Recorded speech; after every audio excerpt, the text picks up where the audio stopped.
रख हौसला, वो मंजर भी आएगा, प्यासे के पास चलकर खुद समंदर भी आएगा। नमस्कार, मेरा नाम है राहुल देवनेन, आप देख रहे हैं जनमत जागरण। जैसा कि आपको पहले वीडियो में हमने बताया है, सर एसके सत्यार्थ सर से आपसे मिलाया था, जिनका बीपीएससी परीक्षा में 65वीं बीपीएससी परीक्षा में अंतिम रूप से वीडियो के पोस्ट पे चयन हुआ है। तो आज हम फिर से आए हुए हैं सर से बात करने के लिए, पूरे डिटेल्स में जानेंगे। तो अभी जनमत जागरण के फैमिली की तरफ से उनको बहुत बहुत बधाई। Thank you. आप लोगों ने जनमत जागरण के पूरे टीम को मेरे ओर से बहुत बहुत धन्यवाद देना चाहेंगे कि आप लोगों ने अपने चैनल से जुड़ने का मौका दिया है। तो दोस्तों, इस वीडियो में सर के साथ हम बात करेंगे पूरा प्री का तैयारी, मेंस का तैयारी और ओवरऑल इंटरव्यू की स्ट्रेटेजी। सबसे पहले हम सर से जानेंगे सर के फैमिली बैकग्राउंड के बारे में। सर आपके अपने फैमिली बैकग्राउंड के बारे में बताइए सर। सर मेरा फैमिली बैकग्राउंड बहुत ही कमज़ोर रहा है और मैंने शुरुआत से ही 6 क्लास से ही होम ट्यूशन पढ़ा कर और मैंने यहाँ तक पहुँचा हूँ। और मेरे पिताजी साधारण मजदूरी का काम करते थे, भैया भी मजदूरी का काम करते थे।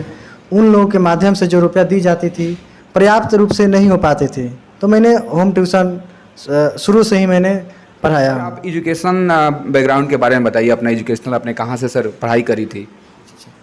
देखिए, मैंने 8वीं तक अपने गांव के स्कूल में ही मैंने पढ़ाई किया और उसके बाद मैंने मैट्रिक की पढ़ाई एमएस हाई स्कूल चिड़िया कोठी से किया और उसके बाद एमएस कॉलेज मोतिहारी से आईए से किया और एमएस कॉलेज मोतिहारी से ही मैंने बीएससी मैथ ऑनर्स के साथ की। और सर हम आपसे जानना चाहेंगे आपकी रणनीति कि आपने पीटी की तैयारी सर कैसे की, उसके बाद सर मेंस की और ओवरऑल इंटरव्यू की। तो सबसे पहले सर आप बताइए सर पीटी की तैयारी कैसे करें और क्या क्या बुक लिस्ट रही, क्योंकि हमारे व्यूअर्स हमेशा पूछते हैं कि बुक लिस्ट कौन कौन से आपने रेफ़र किया है, तो सर इसके बारे में बताइए। Thank you. देखिए, हम सभी को जानते हैं कि पीटी के एग्ज़ाम बहुत ही जटिल होते हैं। जटिल इस मामले में होती है क्योंकि फॉर्म बहुत ज़्यादा गिरते हैं, लगभग 7 लाख 8 लाख फॉर्म गिरते हैं और वैकेंसी की संख्या कम होती है। तो उस संदर्भ में पीटी की एग्ज़ाम थोड़ा सा टफ हो जाती है। किसका रिजल्ट पीटी में होगा नहीं होगा कोई नहीं जान पाता है। तो इसके लिए ये भी है कि पीटी के एग्ज़ाम पास करना तो बहुत ही अनिवार्य है, यह तो प्रथम गेट है ना। तो इसके लिए अपने मैं दोस्तों को भाई बहनों को मैं यह बताना चाहूँगा कि पीटी के लिए सबसे पहले वे स्टैंडर्ड बुक का चयन करें, उसके बाद कुछ अच्छे दोस्त का चयन करें जो ग्रुप डिस्कशन में काम दें, उसके बाद कुछ सिलेक्टेड टीचर जो ईमानदार और मेहनती टीचर हो उनका सिलेक्शन करें। ओके। सर मैं आपसे सर बुक लिस्ट जानना चाहूँगा कि आपने कौन कौन सा बुक रेफ़र किया था इस प्रकार का, जैसे कि आपने पीटी के लिए कौन कौन से बुक रेफ़र किया था। जैसे मैं बात करूँ बिहार स्पेशल के लिए सर, करंट अफेयर्स के लिए, इस पर सर बताइए। देखिए, बुक लिस्ट में देखा जाए तो हिस्ट्री सब्जेक्ट में घटना चक्र, परीक्षा वाणी का मॉडर्न हिस्ट्री और इसी में बिहार स्पेशल बिहार का जो हिस्ट्री है मॉडर्न और मिडिवल और यह जो आंदोलन वाला है यह सेक्शन बिहार से आ जाता है। तो यहाँ से अगर घटना चक्र और परीक्षा वाणी को और लुसेंट का बुक अगर लेते हैं और एनसीईआरटी का हिस्ट्री लेते हैं तो पर्याप्त है। उसके बाद करेंट अफेयर्स 30 मार्क्स का रहता है, तो करेंट अफेयर्स के लिए घटना चक्र, उसके बाद एसपीडी और प्रतियोगिता दर्पण और डेली जो न्यूज़ चैनल वाले लोग होते हैं जो उनका अगर डेली देखेंगे तो वहाँ से करेंट अफेयर्स हो जाएगी। लेकिन करेंट अफेयर्स में यह देखना है कि इसमें जो अंतर्राष्ट्रीय जो करेंट अफेयर्स है और नेशनल करेंट अफेयर्स है वह ज़्यादा से ज़्यादा पूछे जा रहा है। इसके लिए द हिंदू रिव्यू का जो बैंकर साडा का पीडीएफ आता है वो उसको मैंने रेफ़र किया था, उससे भी बहुत सारे क्वेश्चन सीधे एग्जाम में लड़ जाते हैं। उसके बाद ज्योग्राफी के लिए परीक्षा वाणी और घटना चक्र मैंने उसी को रेफ़र किया था। और साइंस के लिए आप सामान्य विज्ञान का लुसेंट ले सकते हैं और घटना चक्र का विज्ञान ले सकते हैं और अचीवमेंट के साथ साथ जो एसपीटी का रेलवे का जो समान विज्ञान है उसको मैंने रेफर किया था। और ज्योग्राफी में परीक्षा बानी और पॉलिटी के लिए लुसेंट पर्याप्त है। और ओवरऑल देखा जाए तो ऑब्जेक्टिव लुसेंट लगभग सब सब्जेक्ट में बहुत ही मददगार होता है, तो इसको हम रेफर कर सकते हैं।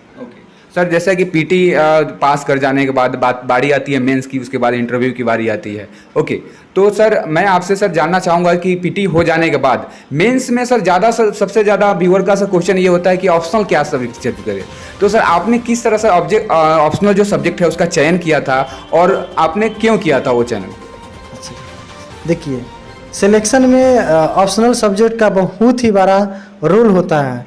तो मैं सभी अभ्यर्थियों को मैं अपने माध्यम से बताना चाहेंगे कि ऑप्शनल सब्जेक्ट सोच समझ के लेना चाहिए, क्योंकि ऑप्शनल सब्जेक्ट और स्टैटिक्स ही सिलेक्शन का मुख्य आधार होता है। तो सबसे पहले जो ऑप्शनल सब्जेक्ट हैं पहले प्राथमिकता दे कि वे अगर जिस सब्जेक्ट से ग्रेजुएशन किए हुए हैं और वह सब्जेक्ट उनका बहुत ही अच्छा है और बेहतरीन उसकी तैयारी किए हुए हैं तो उस सब्जेक्ट को लें। अगर बहुत ऐसे स्टूडेंट हैं कि जाने अनजाने में पहले ऑनर्स पेपर में ले लेते हैं, लेकिन वो नहीं सोचते कि हमको बाद में बीपीएससी में इस सब्जेक्ट काम आएगा कि नहीं आएगा, तो अच्छा नहीं। जैसे मैं ही मैथ से था, लेकिन मैंने मैथ में कंफर्टेबल नहीं महसूस किया तो मैंने ज्योग्राफी का चयन किया। तो वे सोच समझ कर ले और देखें कि इसमें बीपीएससी की जो सिलेक्शन का जो मेन बेस है, किस किस सब्जेक्ट में ज़्यादा से ज़्यादा लोगों का सिलेक्शन हो रहा है, वैसे सब्जेक्ट का वे चयन करें और उसी सब्जेक्ट में खूब मेहनत करें, खूब ईमानदारी से उसको इतना नहीं अच्छा से कर ले कि उसको 200 प्लस नंबर आने की गारंटी हो। ऑप्शनल जब हम सिलेक्ट कर लेते हैं, जैसा कि आपने ज्योग्राफी से सिलेक्ट किया था, उसके बाद सर बारी आती है पेपर 1 और पेपर 2 की प्रिपरेशन। तो इसके बारे में सर बताइए, पेपर 1 और पेपर 2 की तैयारी के बारे में। अच्छा, देखिए पेपर 1 में सबसे जो मुख्य रोल अदा करता है वह स्टैटिक्स है। तो सबसे सभी स्टूडेंट अभ्यर्थी से मैं आग्रह करूंगा कि वे सबसे ज़्यादा स्टैटिक्स पर फोकस करें, क्योंकि स्टैटिक्स से ही सफलता अंतिम रूप से हम चयन का पा सकते हैं। क्योंकि स्टैटिक्स 72 नंबर के रहती है और अधिक हम लोग मेहनत करेंगे तो 72 में 72 मिल जाएगी। इसके लिए क्या करें कि वे प्रीवियस ईयर का जितना भी क्वेश्चन है वो सारे क्वेश्चन को लगभग 10 से 20 बार वो बहुत ही अच्छा से उसको बना लें।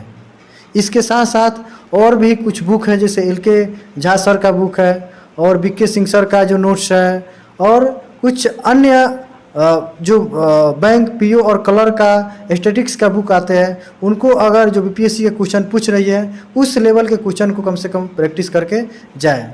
उसके बाद देखिए तो आर्ट एंड कल्चर के क्वेश्चन तो एकदम साधारण आते हैं, प्रीवियस ईयर से लड़ जाते हैं। तो उस क्वेश्चन के लिए वे कोशिश करें कि ज़्यादा से ज़्यादा वह राइटिंग प्रैक्टिस करे। उस पर जितना ज़्यादा से ज़्यादा राइटिंग प्रैक्टिस करेंगे, कंटेंट अच्छे अच्छे डालेंगे, उसमें फिगर डायग्राम मैप उसमें डालेंगे तो उसमें अच्छे नंबर निश्चित रूप से मिलेंगे सर।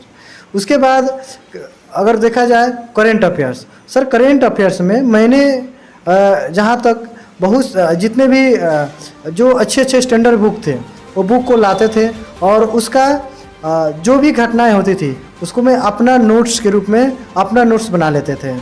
और पर मंथ इसी तरह से क्रॉनिकल, उसके बाद प्रतियोगिता दर्पण हुआ, दृष्टि हुआ और न्यूज़पेपर जो इम्पोर्टेंट खबर होते थे उसको पर डे मैंने उसका नोट्स अपना तैयार करते जाते थे और अपना ही नोट्स अपना बनाकर पढ़ते थे। पेपर 2 की बात करें तो पेपर 2 में साइंस टेक का बहुत ही रोल होता है। तो साइंस टेक को अच्छा से कवरेज करें। कुछ ऐसे चैप्टर है जो सीमित चैप्टर है, वहाँ से क्वेश्चन आते हैं तो उसमें साइंस टेक के कुछ ऐसे शब्दावली है, चाहे साइंस टेक के कुछ ऐसे टर्म है, उस टर्म को निश्चित रूप से उसमें डालें, मैप डालें, डायग्राम डालें और वहाँ से साइंस टेक में अच्छा नंबर मिल सकती है। पॉलिटी के क्वेश्चन अब धीरे धीरे जटिल होती जा रही है, तो उस क्वेश्चन के संदर्भ को देखते हुए पॉलिटी पर विशेष हम लोग को ध्यान देना है। पेपर 2 के और इकोनॉमिक्स और ज्योग्राफी का क्वेश्चन है तो ये करेंट अपडेटेड क्वेश्चन आ रहे हैं, तो इसके लिए भी न्यूज़पेपर और करेंट के जो दृष्टि है या प्रतियोगिता दर्पण है या क्रॉनिकल है, उस बुक में भी इकोनॉमिक्स से रिलेटेड बहुत सारे करेंट क्वेश्चन रहते हैं, वहीं से सीधे क्वेश्चन टकरा जाते हैं। तो उस करेंट अफेयर से हम इसका सहारा ले सकते हैं सर। सर मेंस की तैयारी में सर मैं बात करूं तो सर आपका टाइम टेबल क्या रहा था, कितने घंटे सर आप पढ़ाई करते थे, कितना कितना किस समय देते थे? देखिए, मेंस ये है जिससे बीपीएससी का सिलेक्शन होता है, तो इसमें अधिक से अधिक समय देना ही चाहिए। और इसके लिए मेंस के लिए ज़रूरी है कि मैं अपना व्यू बताना चाहूँगा कि मैंने सभी पेपर 1 और पेपर 2 का और ऑप्शनल साथ साथ सभी को मैं अपने से नोट्स बनाता था। जितने भी प्रीवियस ईयर क्वेश्चन पूछ चुके हैं, पॉलिटी हो, आर्ट एंड कल्चर हो, या कुछ ऐसे जैसे कि स्टैटिक्स है, ये सारे प्रीवियस क्वेश्चन को मैं अपना अलग नोट्स बना लेता था। और सारे क्वेश्चन को प्रतिदिन 3 से 4 क्वेश्चन प्रतिदिन लिखने का काम सीमित समय में प्रतिदिन मैंने लिखता था। अब कुछ ऐसे जैसे करेंट अफेयर्स है, उसका भी नोट्स बनाकर उसका भी मैं राइटिंग प्रैक्टिस करने का। इसमें मेन है सर कि राइटिंग प्रैक्टिस, जितना ज़्यादा राइटिंग प्रैक्टिस हम लोग करेंगे उतना ही वहाँ पे हाथ भी फास्ट चलेगी और कम समय में ज़्यादा से ज़्यादा हम अच्छे अच्छे शब्द को हम उसमें डालेंगे, कंटेंट भी डालेंगे, मैप डायग्राम भी डालना है सर। तो ज़रूरी है कि ज़्यादा से ज़्यादा राइटिंग प्रैक्टिस वह करके जाएँ। सर आपका मैंने पेपर में पढ़ा था, जो आपकी प्रिपरेशन सर हो रही थी उस समय कोविड का सर लॉकडाउन पूरा का पूरा हो गया था, तो उस समय सर आपने मोबाइल से पढ़ाई करी है, तो इसमें सर बताएंगे सर कैसे आपने मोबाइल से पढ़ाई अपना जारी रखा? देखिए, लॉकडाउन में सारे कोचिंग संस्थानें बंद हो चुकी थी, तो हम जो भी मेरे सर्किल के फ्रेंड्स लोग थे, भैया लोग थे, उन लोगों के साथ मैंने मोबाइल पर ही ग्रुपिंग बनाया और ग्रुप के माध्यम से ही अपना कम से कम मेंस के लिए 3 घंटा सुबह में, फिर उसके बाद दोपहर में और शाम को वो कुछ डिस्कशन भी आपस में करते थे और समय लिमिट करके 2 घंटा क्वेश्चन भी लिखने का काम करते थे और क्वेश्चन लिख कर आपस में शेयर करते थे। फिर देखते कि इसमें कहाँ कहाँ कमी रह गई है, उसको सुधारने का काम करते थे। यह प्रक्रिया हम लोग की रेगुलर चलती रहती थी और यही मेहनत जो है हम लोग का मेंस में अच्छा नंबर देने में भी कामयाब रहा है। ओके सर, जो नए बच्चे हैं जो प्रिपरेशन में आते हैं तो क्या सर पीटी और मेंस की जो प्रिपरेशन है वो एक साथ सर की जा सकती है? देखिए, पीटी और मेंस एक साथ करने की बात है तो 2 तरह के स्टूडेंट होते हैं। एक स्टूडेंट ऐसे होते हैं जो न्यू पीटी की तैयारी करना शुरू करते हैं, कुछ ऐसे स्टूडेंट होते हैं जिनका पीटी छूट गया हो या मेंस में नहीं हो या फाइनली रूप से सिलेक्शन नहीं हो पाते हैं। तो जो बच्चे न्यू हैं तो उनसे मैं आग्रह करूंगा कि पहले वे पीटी पर फोकस करें, क्योंकि वह न्यू है और पीटी को इतना मजबूत कर ले कि उसमें 110 प्लस स्कोर करने लायक हो जाए। तो उस पीरियड में वह मेंस के बारे में सोचे भी नहीं। लेकिन कुछ ऐसे स्टूडेंट हैं जिनका लगभग अच्छा खासा तैयारी हो चुका है, पीटी में 1-2 नंबर से छूट जाता हो, चाहे मेंस तक पहुँचे या इंटरव्यू तक पहुँचते हैं लेकिन फाइनली रूप से नहीं होता है, तो उनको मैं यह संदेश देना चाहूँगा कि वे पीटी के साथ साथ मेंस को भी देखते रहे और इंटरव्यू को भी बीच बीच में जो इंटरव्यू का छोटे छोटे डिफिनीशन टाइप के जो क्वेश्चन पूछते हैं उस क्वेश्चन को भी बीच में ज़्यादा समय नहीं दे, लेकिन कम से कम 1 घंटा आधा घंटा उस पर भी विशेष दे। तो मेंस और पीटी में वे क्या करें कि पहले पीटी पर फोकस करें और मेंस के जो कुछ सेक्शन है, जैसे पॉलिटी का सेक्शन है, आर्ट एंड कल्चर का सेक्शन है, उसके बाद स्टैटिस्टिक्स का सेक्शन है, तो इसमें ज़्यादा समय कम से कम 1 से 2 घंटा दे और राइटिंग केवल राइटिंग प्रैक्टिस का काम करें कि मेंस के में उनको कम समय मिलता है तो वहाँ पर उनको फ़ायदा मिलेगा। ओके सर, जैसा कि मेंस हो गया, मेंस अगर क्लियर हो जाता है उसके बाद आती है बारी सर इंटरव्यू की। तो इंटरव्यू की तैयारी सर आपने कहाँ से करी थी, या मोतिहारी से ही किया था सर आपने, या सर इसके बारे में सर बताइए। देखिए, जब मेंस का इंटरव्यू का कॉल आया तो मैंने सबसे पहले जो पटना में साफी हाउस फैमिली है वहाँ सरवर सर का बहुत बड़ा योगदान रहा। सरवर सर के मार्गदर्शन में मैंने इंटरव्यू का तैयारी किया और उनके द्वारा प्रतिदिन मॉक इंटरव्यू संचालित की जाती थी, तो वहाँ मुझे बहुत ही अच्छा से तैयारी करने का मौका मिला। इसके लिए जो इंटरव्यू के कुछ सेक्शन है, जैसे कि ऑप्शनल सब्जेक्ट है, उसके बाद जो ग्रेजुएशन सब्जेक्ट है, सिचुएशन बेस्ड क्वेश्चन है और करेंट अफेयर्स है और बिहार से रिलेटेड जो क्वेश्चन है, पॉलिटी से रिलेटेड क्वेश्चन है, उसको मैंने बहुत अच्छा से, क्योंकि मुझे 64th में 13 मार्क्स से नहीं हो पाया था और इंटरव्यू में वहाँ मुझे सिर्फ 50 मार्क्स से मिला था। ओवरऑल बोर्ड था, दीप्ति मैम का बोर्ड था। और फिर जब मेरा 65th का इंटरव्यू मैंने देने गया तो वहाँ भी दीप्ति मैम का ही बोर्ड था। तो मैंने 64th में जो मुझे झटका लगी हुई थी, इंटरव्यू में कम नंबर मिला हुआ था, तो उस चीज़ को सुधारते हुए मैंने पूरी मेहनत इंटरव्यू में मैंने किया, क्योंकि मुझे एक बार झटका लग चुका था। तो इंटरव्यू में इतना मैंने मेहनत किया कि मैंने सोचा कि इंटरव्यू में इतना कम आया तो बहुत ही शर्मिंदगी की बात है। तो मैंने इसमें बहुत ही ज़्यादा ये करके मैंने 65th में फिर मैंने दीप्ति मैम के बोर्ड में गया। तो वहाँ मुझे से जितने भी क्वेश्चन पूछे गए वह सब के सब क्वेश्चन मेरे ही अनुकूल थे और सब के सब क्वेश्चन थे जो मैं उसको अच्छा से जानता भी था। और सारे क्वेश्चन ज्योग्राफी ऑप्शनल से ही थे। 65th में मुझे दीप्ति मैम के द्वारा अब की बार 80 मार्क्स दिया गया और उसी के बदौलत मेरा सिलेक्शन भी अच्छा रैंक भी मुझे मिला। और जैसा कि सर आपने सेल्फ स्टडी से प्रिपरेशन करी है आपने, तो सर आप मुझे बताइए कि सेल्फ स्टडी का कितना योगदान रहता है और मैं बात करूँ कोचिंग का कितना योगदान रहता है सर इसमें? देखिए, कोचिंग एक मार्गदर्शक होता है, गाइडलाइन के लिए होता है। तो न्यू स्टूडेंट के लिए कोचिंग ज़रूरी है। जिनको सिलेबस के बारे में कुछ नॉलेज नहीं है और उस तरह की जानकारी भी नहीं है तो उसके लिए कोचिंग ज़रूरी है। लेकिन जो स्टूडेंट पुराने हैं उनके लिए सेल्फ स्टडी काफ़ी है। वे सेल्फ स्टडी के माध्यम से ही वह काफ़ी अच्छे अंक ला भी सकते हैं। और मैंने सेल्फ स्टडी ही किया था। मैंने अपनी सेल्फ स्टडी सुबह मॉर्निंग में 3 बजे मुझे प्रतिदिन का आदत बन गया था, 3 बजे भोरवा में जगने का। और 3 बजे से स्टार्ट करते थे पढ़ाई और 9 बजे तक अपना एकदम बैठकर अपना पढ़ाई करते थे।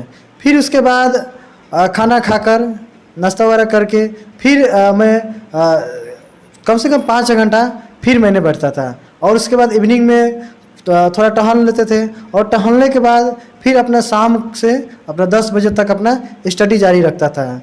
और इसमें मुझे काफ़ी सेल्फ स्टडी से ही मुझे फ़ायदा हुई। और दौड़ धूप कोचिंग दौड़ धूप करने से अच्छा है कि सेल्फ स्टडी अगर उसके पास पर्याप्त मटेरियल है, अच्छे अच्छे बुक है, नोट्स है, तो सेल्फ स्टडी ही काफ़ी योगदान दे सकता है। और उसको सेल्फ स्टडी करके ही वो ज़्यादा से ज़्यादा राइटिंग प्रैक्टिस करे, ज़्यादा से ज़्यादा मंथन करे, सोचने का काम करे, पूरा दिमाग को अपने खोल दे, जिसमें ज़्यादा से ज़्यादा सोचे कि नहीं कि कोई भी क्वेश्चन आ रही है, टॉप क्वेश्चन है तो कैसे टैकल करें। तो इस अगर यह उनके मंथन से ही हो सकता है तो ज़्यादा से ज़्यादा मंथन करें और रटने का काम कम करें, वो बहुत ही बेनिफिट होगा। सर मैं जैसा बात करूं बीपीएससी होता है एक लंबा मतलब प्रोसीजर होता है सिलेक्शन, अंतिम सिलेक्शन का लगभग 1 साल 1.5 साल समय लग जाते हैं। तो इस समय कभी कभी लगता है सर कि मतलब नहीं होगा, क्या करें, डिमोटिवेट आदमी हो जाता है, निगेटिव थॉट आते हैं। तो इसमें पॉजिटिव आप कैसे बने रहे? पॉजिटिव के लिए आपने सर क्या क्या किया? देखिए, सिविल सर्विस एक ऐसा एग्ज़ाम है जिसमें काफ़ी अनिश्चितता होती है। कोई भी नहीं जानता है कि मेरा सिलेक्शन होगा कि नहीं होगा ना। इसके लिए वे पेशेंस रखें और अपने खुद मेहनत और लगन पर विश्वास करें कि नहीं, अब की बार मेरी रिजल्ट निश्चित रूप से होगी और होगी ही। और मेहनत करेंगे तो निश्चित रूप से उनकी सफलता होगी ही। और सर जो गरीब विद्यार्थी हैं, गाँव में रहते हैं, तो सर उनके पास उतना पैसा नहीं होता कि वो मतलब बाहर जाके, जैसे कि बात करें पटना दिल्ली जाके तैयारी कर सके, प्रिपरेशन कर सके, तो उनके लिए आप क्या कहना चाहेंगे सर? देखिए, जो गरीब स्टूडेंट हैं वे अपने आप में विश्वास रखें, क्योंकि उनके जीता जागता जो उदाहरण मुझे देख सकते हैं, क्योंकि मैंने भी बहुत ही गरीब फैमिली से होम ट्यूशन पढ़ा कर बाढ़ की समस्याओं से जूझते हुए, तरह तरह के सामाजिक कठिनाइयों को झेलते हुए मैंने यह मुकाम हासिल किया है। तो वे कभी नहीं सोचे कि मैं गरीब हूँ, मैं एक बड़े से बड़े पदाधिकारी नहीं बन सकता हूँ। बस वो अपने अंदर एक हौसला रखे, नहीं हमको एक बड़ा से बड़ा पदाधिकारी बनना है, तो गरीबी कुछ नहीं है सर। वे कोशिश करें कि अपने पढ़ाई को को, मेहनत को, ईमानदारी को एक मजबूत पकड़ बनाएं,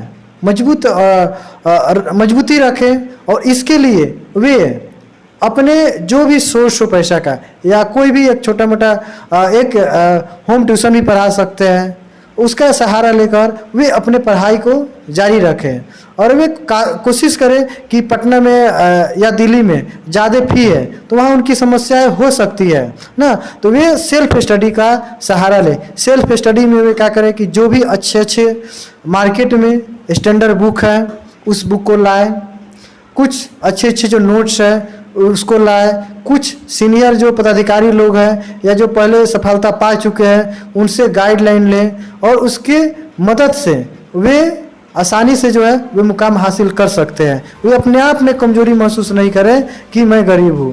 पढ़ने वाले के लिए भगवान कभी भी कमी नहीं देते हैं, कहीं से न कहीं वो व्यवस्था कर ही देते हैं। और सर जैसा कि आप चंपारण जिला से बिलोंग करते हैं, बापू धाम मोतिहारी से बिलोंग करते हैं, तो सर बच्चों का यहाँ पे क्या है कि अगर मैं बात करूँ तो जैसे ही पीटी निकलता है मेंस के लिए सर उनको पटना जाना पड़ता है, मैक्सिमम लोग पटना या आउट ऑफ अपने सिटी को छोड़ देते हैं, ठीक है। तो वो कल्चर सर डेवलप यहाँ पे नहीं है, आपके हिसाब से क्या लगता है सर, आपको क्या कठिनाइयाँ सर यहाँ पे महसूस हुआ ताकि सर बच्चे के लिए कल्चर डेवलप नहीं हो पा रहा है सिविल सर्विस एग्जामिनेशन के लिए?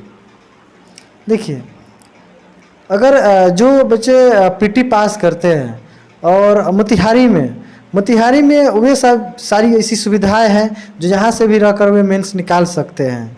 बहुत सारे, जैसे मेरा सत्यार्थ जीएस क्लासेस कोचिंग चलता है, यहाँ भी मेंस की तैयारी मैं कराता हूँ और सारे टीचर लोग हैं वे अलग अलग फैकल्टी के टीचर हैं, वे लोग भी तैयारी कराते हैं। तो मोतिहारी में पर्याप्त सुविधाएं हम लोग देते हैं और निश्चित रूप से फ्यूचर में आने वाले, जैसे मेरा रिजल्ट से शुरुआत हुआ तो आने वाले समय में मेरे क्लास के स्टूडेंट लोग भी अब रिजल्ट देना शुरू करेंगे और बहुत सारे स्टूडेंट लोगों का मैंने बिहार एस में भी मैंने रिजल्ट दिया हूँ, बिहार पुलिस में भी रिजल्ट दिया हूँ। अब यहाँ से अब बीपीएससी में रिजल्ट निश्चित रूप से होगी। सर मैंने पेपर में पढ़ा था कि आपने सर एक नया इनिशिएटिव स्टार्ट किया है सर, सुपर 30 के नाम से, ऐसा कुछ, तो इसके बारे में सर थोड़ा सा हमें बताया जाए सर। सॉरी सर, देखिए, पूर्वी चंपारण के माननीय जिला अधिकारी श्री शीर्षत कपिल महोदय के द्वारा यहाँ पे SC/ST के गरीब बच्चे जो पढ़ने के लिए मोतिहारी में डेरा लेकर नहीं पढ़ सकते हैं, उन लोगों को प्रतियोगिता परीक्षा के आधार पर टॉप 30 परीक्षा का आयोजन किया गया है। उसमें वैसे 30 स्टूडेंट का सिलेक्शन हुआ है, जो 250 बच्चे की परीक्षा हुई, उसमें टॉप 30 में रहे हैं, यानी कि सबसे मैक्सिमम अंक रहे हैं उन लोगों का वहाँ पे क्लासेस संचालित होती है। उस क्लासेज में मुझे इंटरव्यू के माध्यम से जिलाधिकारी महोदय के द्वारा ज्योग्राफी और करेंट अफेयर बिहार स्पेशल पढ़ाने की जिम्मेवारी दी गई और मैं वहाँ वर्तमान में अभी करेंट अफेयर ज्योग्राफी और पढ़ा रहे हैं। और मेरा जब सिलेक्शन हुआ तो जिला अधिकारी महोदय मेरे सिलेक्शन से बहुत खुश हुए, क्योंकि वे जिस संस्थान के जो बीपीएससी कि फाइनली रिजल्ट के लिए उन्होंने खड़ा किया और वह रिजल्ट अगर टीचर के द्वारा ही, फैकल्टी के द्वारा ही दी जाती है तो बहुत ही वे खुशी महसूस किए और लग रहा है कि यह जो टॉप 30 है वो आने वाले समय में एक बहुत ही लगभग 300 स्टूडेंटों का हम लोग रिजल्ट फाइनली रूप से देने वाले हैं। यह निश्चित रूप से फाइनली रूप से रिजल्ट भी होगा, उस पर हम लोग बहुत ही मेहनत कर रहे हैं और जो भी टीचर उसमें फैकल्टी लोग हैं वो भी सब के सब बीपीएससी में सेलेक्टेड है। उन लोगों के द्वारा मार्गदर्शन दिया जा रहा है, कभी कभी जिलाधिकारी के द्वारा, कभी कभी एडीएम साहब के द्वारा भी क्लासेस में ली जाती है। इसलिए वहाँ से निश्चित रूप से 300 का 300 लोग का सिलेक्शन आने वाले 67 की परीक्षा में निश्चित रूप से होगी। मैंने इसके सत्यार्थ सर से पूरा का पूरा बात किया और जाना उनकी स्ट्रेटेजी को, उन्होंने बहुत अच्छे तरह से आपको बताया है हर एक चीज़ के बारे में, ठीक है। तो हम यहाँ पे बहुत बहुत धन्यवाद देना चाहेंगे इसके सत्यार्थ सर का, जनमत जागरण की तरफ से बहुत बहुत धन्यवाद सर। Thank you. लास्ट में मैं आपसे यह कहना चाहूँगा कि भरोसा अगर ईश्वर पे है तो आपके नसीब में लिखा है वही पाओगे, भरोसा अगर खुद पे है तो ईश्वर भी तकदीर वैसा ही लिखेगा जैसा कि आप चाहोगे। दोस्तों, अगर इस इंटरव्यू से कोई भी क्वेरी है आपको तो कमेंट बॉक्स में हमें बताएं, और आपसे मैं रिक्वेस्ट करना चाहता हूं हमारे चैनल को लाइक करें, सब्सक्राइब करें और ज़्यादा से ज़्यादा शेयर करें, ताकि और से बहुत से बच्चे को हेल्प मिल सके, उनको अच्छा गाइडेंस मिल सके। धन्यवाद।